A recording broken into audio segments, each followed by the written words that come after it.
دختر پشت سر داره میاد کارمنده من اونا.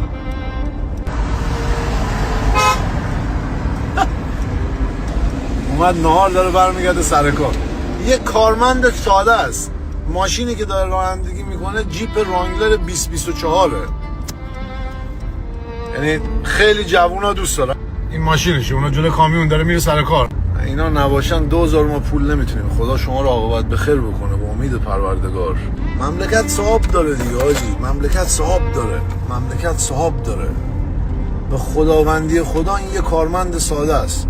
خونه‌شو داره، ماشینشو داره، حالا همه قصی هست نمیگم نیست، ولی تورم نیست. تو مثلا الان بری این ماشین رو بخری، فردا مثلا میگم میخوای $300 در ماه پیمنت بدی، یعنی قسط بدی، حقوقش همونی که هسته. یهو نیست حقوق صفر بشه، اون بره بالا، نفت بره پایین، کس بره بالا. این خبرها نیست که. این خوشحاله، برای من خوشحال کار میکنه. ما سابکار که هستیم از اون خوشحالتر قدردانش.